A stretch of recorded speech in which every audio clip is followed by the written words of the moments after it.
Shalom, saudara-saudara yang dikasihi Tuhan Yesus Kristus, selamat pagi.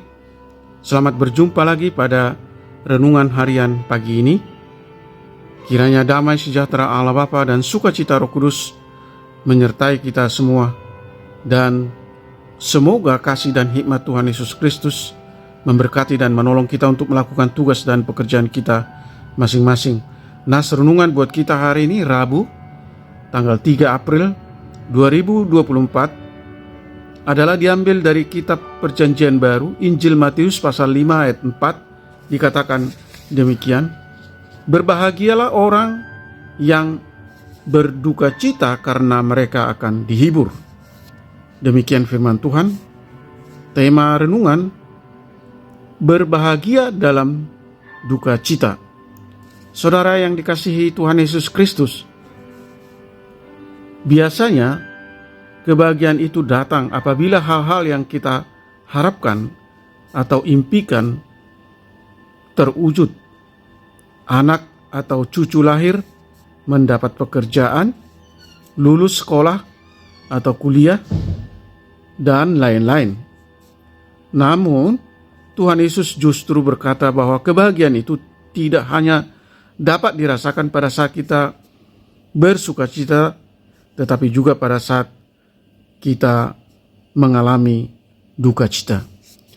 Ini merupakan sesuatu yang sangat kontradiktif, karena pada umumnya orang yang sedang berduka cita pasti bersedih, menangis dan berduka.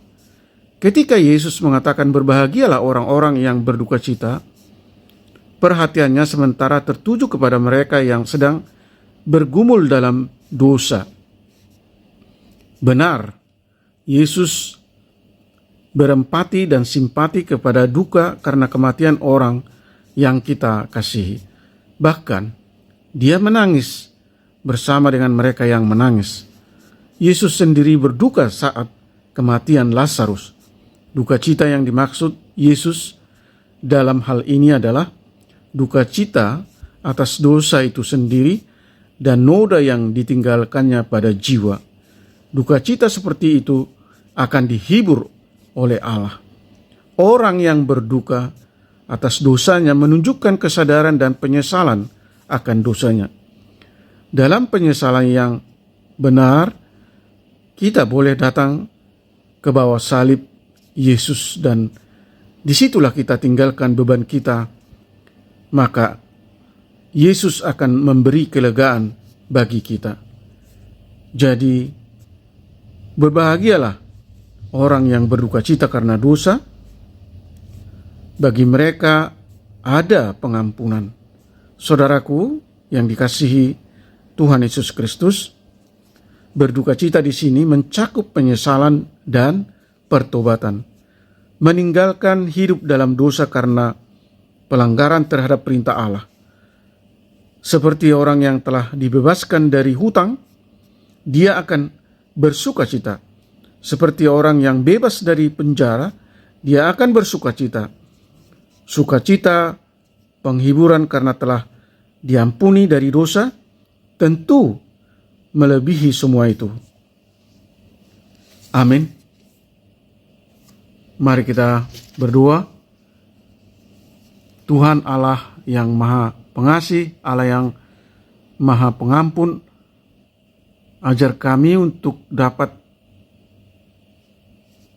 menemukan sukacita Tuhan di dalam duka cita kami. Dan biarlah sukacita Tuhan nyata dalam kehidupan kami, sehingga kami pun dapat menghibur orang yang bersedih hati. Bimbing kami Tuhan untuk memahami bahwa di balik kesedihan, di balik duka cita, dan atas penyesalan dosa-dosa yang kami perbuat, ada rencana Tuhan untuk menyatakan kasih dan penyertaan-Mu dan kesetiaan-Mu bagi kami umat percaya. Tolong kami Tuhan untuk mampu menyesali dan berduka atas keberdosaan kami.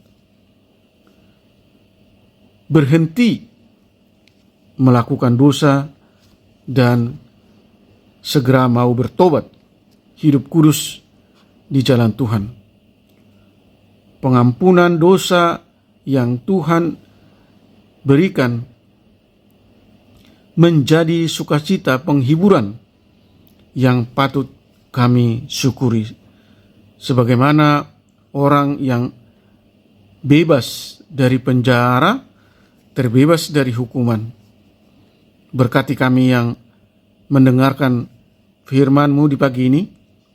Jauhkan kami dari segala mara bahaya.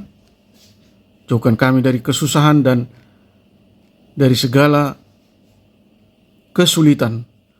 Tuhan kiranya merawat mereka yang sakit dengan belas kasih Tuhan dan menyembuhkan mereka yang mengalami sakit penyakit, dan menghibur mereka yang berduka dan menopang mereka yang lemah dan letih lesu dan mengalami berbagai masalah dan penderitaan. Kiranya Roh Kudus-Mu selalu mengajar dan menuntun hati dan pikiran kami untuk terus mencari hadirat Tuhan lewat doa dan persekutuan dengan Allah. Terima kasih Tuhan. Kami telah berdoa dan mengucap syukur dalam nama Tuhan Yesus Kristus. Amin. Shalom. Selamat beraktivitas, tetap sehat, tetap sukacita. Tuhan Yesus memberkati.